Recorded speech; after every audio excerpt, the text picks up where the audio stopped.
Hello everyone and welcome back to my minimalist cooking videos. Today I have another classic Chinese American dish that everyone loves, sweet and sour chicken. Without further ado, let's get started.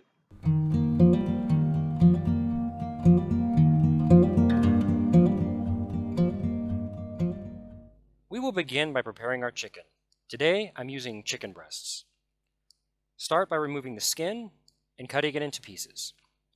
Chicken thighs work great for this recipe, as well as tofu, shrimp, or pork. I'm going to start by cutting the chicken down the center into 2 large pieces. From here, I will cut them into bite-sized pieces. I'm going for 1 inch by 1 inch square, but your chicken can be slightly bigger or slightly smaller, it doesn't matter. The most important part is that they're all the same size. When we go to cook it, we want to make sure that all the chicken is cooked completely at the same time, therefore it's just important to have one size and stick to it.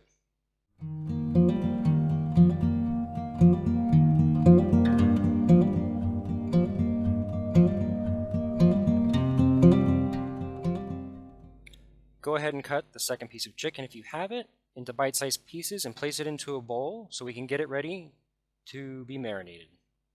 The first ingredient in the marinade is salt. Apply a little bit of salt over each piece of chicken, but not too much at this point. Remember, we will be adding soy sauce to the marinade in just a moment, which is quite salty on its own. You do not want to over-season at this point. You can always add a little more salt later if you desire. Next is soy sauce. Sprinkle a little soy sauce over each piece. The final ingredient in the marinade is sesame oil. This has a rather strong flavor, so do not overdo it. You're looking to add that nice, rich, nutty flavor to the chicken.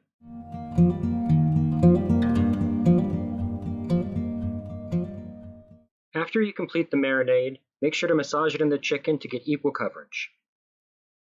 Once it's thoroughly mixed, cover with a piece of plastic wrap and place it into the fridge for at least half an hour to marinate before cooking.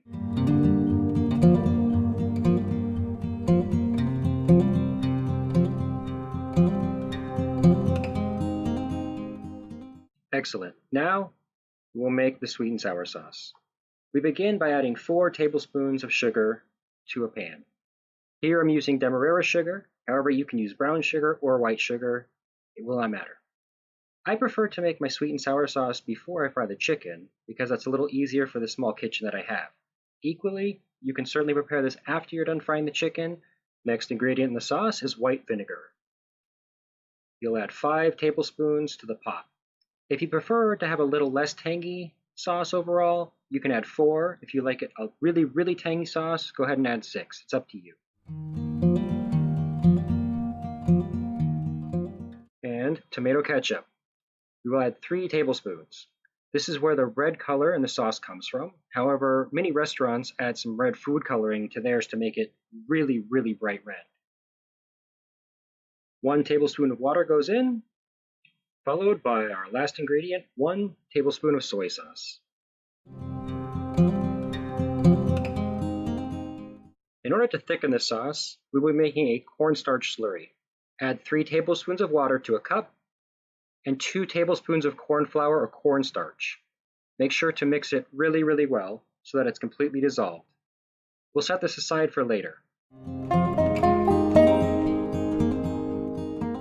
On medium heat, we're going to go ahead and gently heat the sauce, stirring constantly to break up all the ketchup and make sure everything is thoroughly mixed.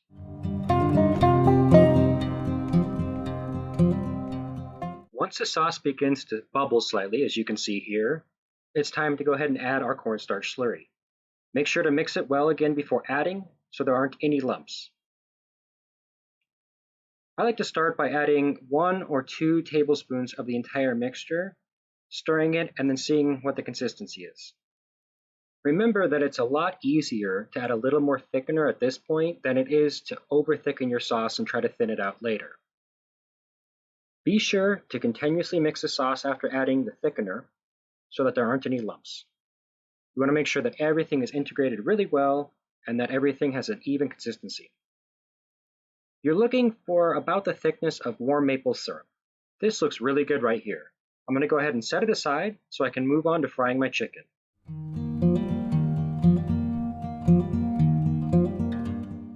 The first thing you want to do is get your oil on so that it can come up to temperature. Here I'm going to use soybean oil. You can use vegetable oil, peanut oil, soybean oil, any high temperature oil will work. The only oils you want to avoid would be sesame oil or olive oil, something with a very low smoke point. Make sure that when you're placing your oil into the pan, never to fill it more than halfway full. This is very important for your safety.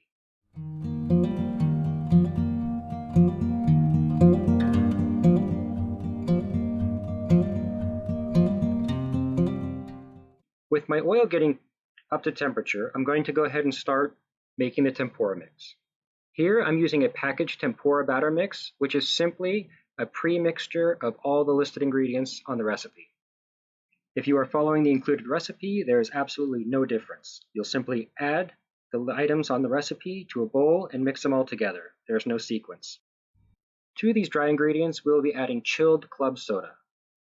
The carbonation in the club soda actually makes for a lighter, crispier batter. If you chill it, it will actually work a little bit better than having it at room temperature. That's why we're making this right before we want to fry and not holding it for too long. Add your chilled club soda little by little, mixing in between until you get the consistency that you're looking for. Overall, you want the batter to come together and resemble a loose pancake batter. Not too thick, not too thin. You want it to coat each piece of chicken evenly and thoroughly, but not be so thick that it's really gummy and chewy once it's fried. With our batter ready and our oil up to temperature, we're going to go ahead and place the chicken into the batter and thoroughly mix it so that every piece gets equally covered.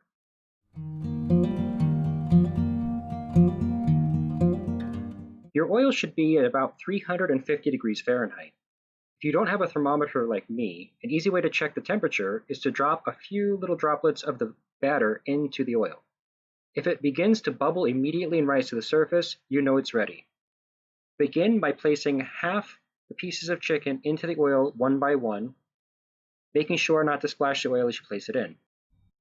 It is very important not to overcrowd your pan by placing too much chicken in at once.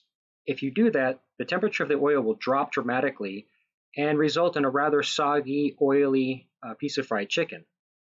As you can see, I'm placing each piece in individually with enough space around it so that it doesn't stick to its neighbor. This only is an issue for the first 30 to 45 seconds of it frying until it can form that nice crispy exterior shell.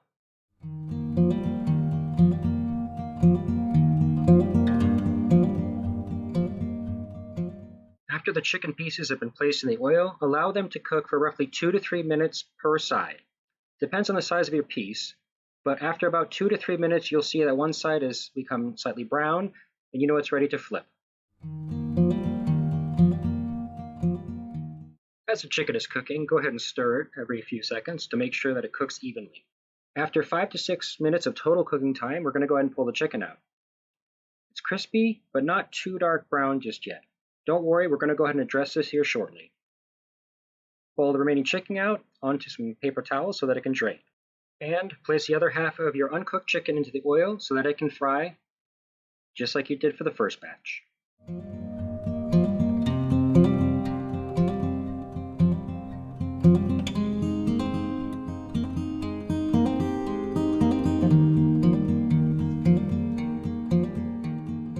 After your second batch of chicken comes out, allow it to sit at room temperature for about 3 to 5 minutes.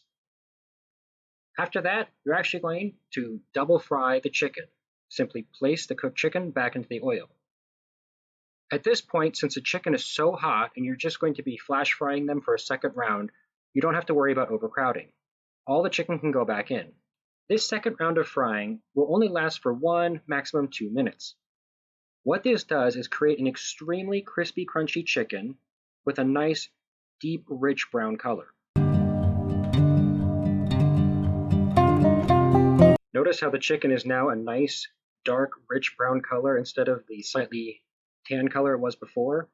By doing 2 rounds of frying, you will go ahead and make an extremely crispy and crunchy exterior without overcooking the chicken on the inside.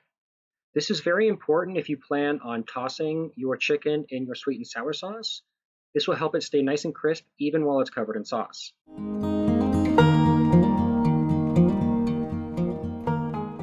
All there is left to do is serve it up and eat. You can do one of 2 methods of serving.